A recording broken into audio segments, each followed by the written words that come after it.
For the fifth time in 19 years, the United Methodist Church and the Ohio Council of Churches are successfully mobilizing tens of thousands of voters from many faith communities to vote against casino gambling in Ohio. The gambling industry has mounted a well-funded and deceptive marketing campaign to introduce predatory gambling into our neighborhoods. Issue 3 on the ballot in November is a dangerous proposal which inserts new language into the Ohio Constitution and creates a monopoly to run casinos in 4 Ohio communities. We call for an extensive effort to stop casino gambling from harming our citizens for these reasons.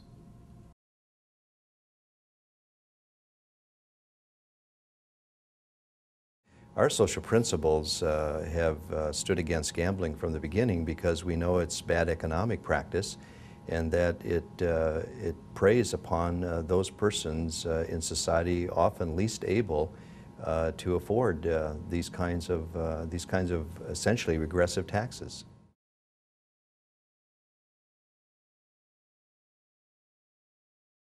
The reality is that the industry cannot survive or generate the kind of profits it does unless there is no pot of gold at the other end. And so it creates this illusion that rather than having to earn one's way, one can win one's way into prosperity. You've seen it happen. You've been in to pay for your gas after pumping the gas in your car, and you've seen somebody checking out ahead of you, and they stop and they want to order those little lottery tickets or so, and they've got a little child with them or so, and the little child looks at them, well, what are those? And the mom says, well, come on, we've got to move, and not explain it. But it gives the image that if you put your money here, then you can get a return on that rather than study hard and get a good job.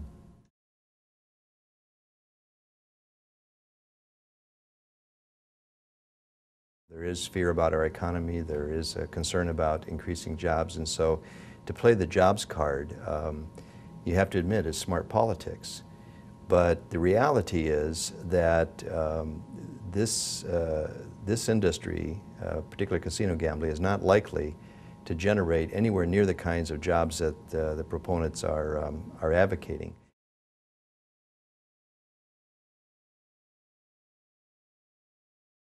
Well, if you look around the country, they move in precisely when cities and states are having economic problems. In fact, they move into individuals. Individuals who are having economic problems say that, well, if you just gamble, then that'll solve your problems.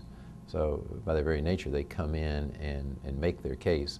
And they do it with politicians that can't find better examples. They get politicians saying this is good economic policy when they would not do that in good economic times, and that makes them predatory.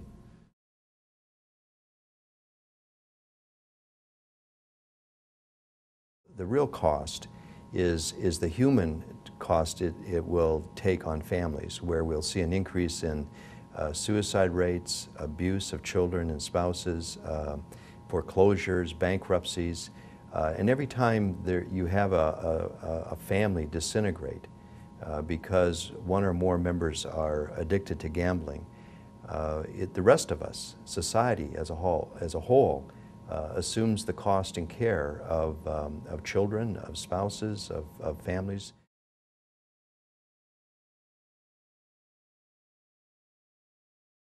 Well, casinos are a business. I mean, they're an investment. So you have investors saying, we want a return on our dollar, and here's our dollar, go out and start an enterprise that's going to bring in money. And so it's clear that this is a private enterprise that's come alongside some of our government people saying, hey, would you promote this so that we can pay for the debts of the state?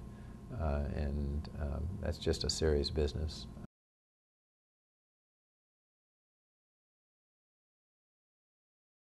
If you have no other reason that you can see to vote against issue 3, it ought to be this concern about using our Constitution to create a monopoly for 2 entities, 2 different owners. That's nonsensical.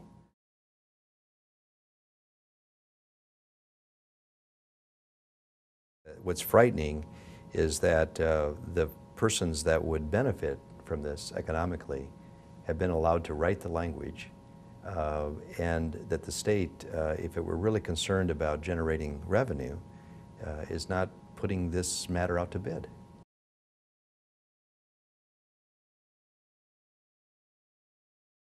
Well, I think that citizens of Ohio ought to necessarily vote no on issue 3 because it creates bad public policy for the state of Ohio. Anytime a state uses gambling to support its ongoing revenue, it makes the state a promoter of gambling.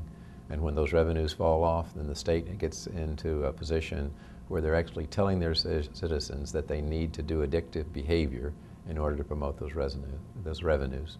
So I strongly urge our citizens to vote no. I agree that this is a time for United Methodists in Ohio and all the citizens of Ohio to step up and say, we want good government in Ohio. We do not want to go down a path that is going to create a shaky foundation for having a sound economic practices in this state. But quite apart from that, which is significant, I think out of our tradition, out of our particular United Methodist tradition, this is an opportunity for us to say, you know, we actually are going to practice what we say we believe.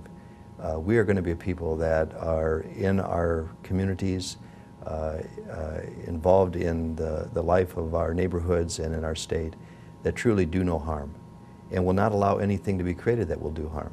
That we're going to do all the good we can, and that we are going to walk a pathway of staying in love with God and staying in love with our neighbors. And I don't think you can stay in love with your neighbors if you create a system that's going to exploit some of those very neighbors.